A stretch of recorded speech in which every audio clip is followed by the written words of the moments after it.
Hello everyone, my name is Kimberly Carey and I am the owner of So Sassy Stitcher. I am working on the last Riley Blake bench pillow block of the month, Fly a Kite. I was actually a little disappointed that this wasn't shamrocks, but that's okay. The kites are cute too. And so we had an unexpected snow day today here in Northwest Arkansas, so I decided to get to work on this guy and finish up a few projects. So pulled the fabrics out. I actually pulled a little bit of the leftover fabrics that I had from previous ones and used on the one green. So if you've got any of these leftover fabrics, we've used the green shabby, the granny apple, the cottage bee, the celery sparkler, and the songbird sparkler. So if you've got any left over that you want to use instead of cutting up your new ones, you can definitely do that if you have enough. The cutting instructions seem pretty good. I haven't put everything together yet to make sure that they're all good, but just glancing at the pattern, they look pretty good. The only thing that I did differently is, of course, especially on the background fabric, the aqua pin, I utilize my fabrics as much as I can and try to be as efficient as I can with them. So I did cut the 6.5, and out of that, I was also able to get this 1.5 by 6.5 inch rectangle. I don't know why they put it over here with the 3.5. So I did pull that one from there, and then I had enough left over, I believe, on that one that I cut a couple of the 2.5 inch squares. It's a little goofy because, and I know why they did it, but they have 2.5 inch squares, and then down here they have 8 more 2.5 inch squares. So you need to make sure that you have a total of 10 2.5 inch squares for the background fabric, wherever that comes from, okay? And then I cut this 4.5 inch strip with the fabric first. I ended up, the way that my ruler is, I read it wrong and I cut a 5 inch strip instead, which actually worked out to my benefit, because here, instead of cutting a 5 inch by 4.5, I had the 5 inch, so I cut it 4.5, which gave me a little bit extra there. And then I cut a bunch of these 2.5 inch squares because I could just cut the 5 inch in half. So that made it pretty efficient to work with. And then I did, instead of cutting a 2.5 inch strip, I cut a 3.5 inch strip. So I basically eliminated cutting one of the 2.5 inch strips. By doing that, and maybe having that little extra inch, maybe it wasn't as efficient. I don't know. It worked out for me. Make the best of a situation, right? But when you have the 4.5 inch, when you do cut that 4.5 inch, make sure that you cut this 4.5 inch by 1.5 inch rectangle out of that. Again, there's enough here to make that work. So I'm not sure why they did it that way. And then, it's this weird 3.5 inch, you need 2 of them if you cut just that little bit. Doing this, I had 5 inches of my main fabric left over, and I was missing one 4.5 by 2.5 inch rectangle, so I just cut that off the end. So I still have a big chunk of that left. That's how I like to do it. You can follow the instructions as they are if you want, but I like to leave the biggest chunk possible. Everything else is pretty good. I wanted to go over just kind of how to do these half rectangles. So they have pretty good instructions here. The biggest thing is, so when I put all this together, I laid everything out in their pairs because all of these colors are going with a background fabric to make your triangle or your kite. So my D's go with my DL and DR. My B's go with my BL and BR. My A's go with my A's. My C's go with my C's. Okay. And then I went through and I marked all of them so that it was very clear what I was doing on which ones. Okay. So I, again, followed their directions on which way things get turned. All right. So when I mark, they're going opposite ways. I have right, goes actually top left to bottom right.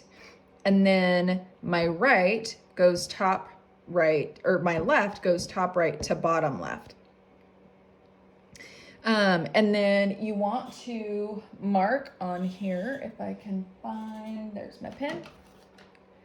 I just marked on these so that I didn't get them confused when I put them back in the piles, okay? That way I make sure that my sticker that I labeled all of my pieces with are gonna go to the correct ones.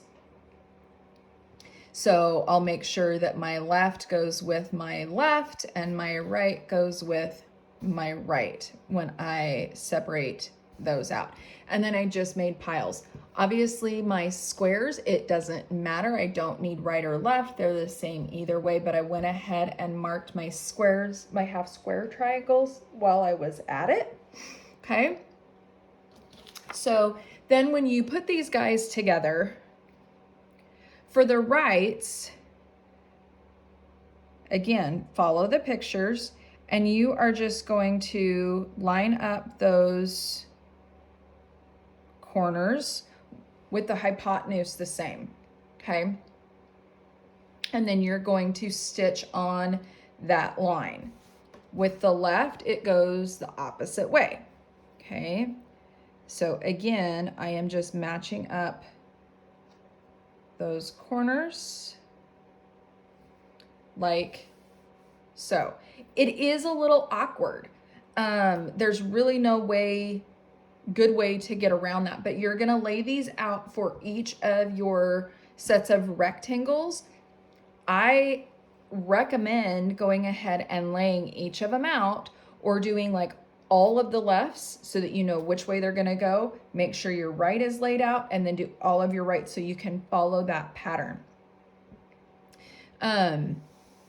So there's that. And I did mark the background, not the color.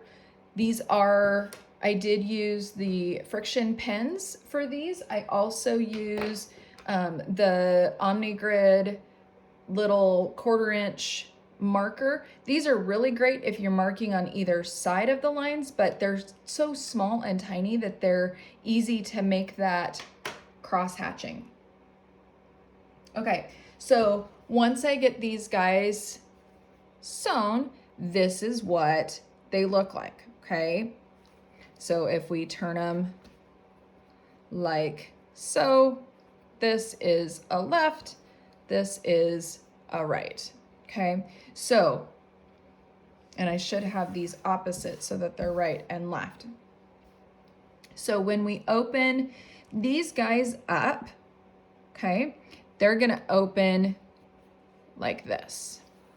And I'm not gonna iron them just yet. I can go ahead and cut that off. The add a 1/4 is great for that. When we cut those off, but again, make sure that you are cutting off the correct side. It shouldn't matter, but it's always better to be safe than sorry. And then you're gonna end up just like that, okay? And that's what they should look like. And then we'll iron them open. So then our lefts, we're gonna cut off this side, okay?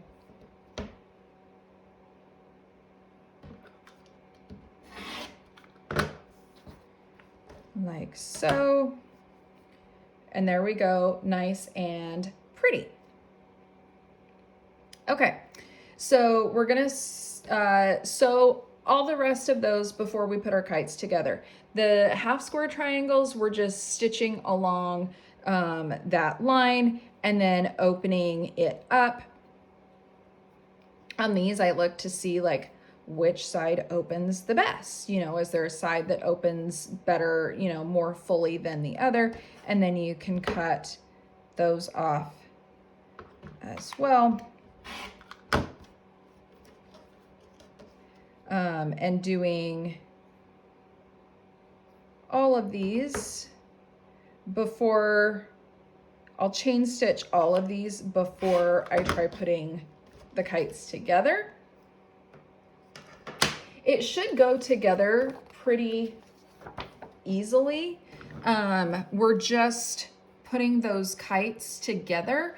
And the reason that they said to wait to iron your triangles is so that you can make them go opposite and nest really well, okay? So you can see like here, the darker ones were going in, the lighter ones are going out. You can go ahead and iron them as long as you kind of keep that in mind. None of the kites meet up with another kite, so that's good for points.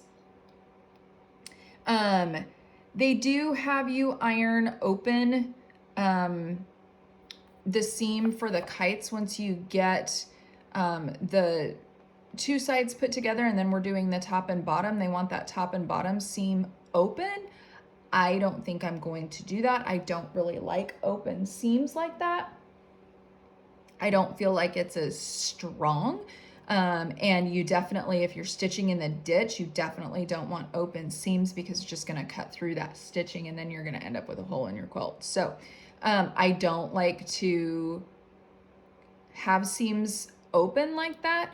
So I will just choose one side or the other that seems to alleviate that bulk as much as possible. And then I'll just continue on with the rest of it. And check your ironing. They are having you iron towards the background fabric on your strips, which does make sense. Even same away from your kite, just because it's gonna alleviate that bulk for you and it's gonna lay a little bit flatter. So I hope this helps you get through the kites. I will come back and talk you through the final product of it, and then hopefully I can get it and the Valentine one on the quilt machine here in not too much longer and get those quilted up and finished, and then I will have all of them done. Woohoo! And I hope you can complete yours as well.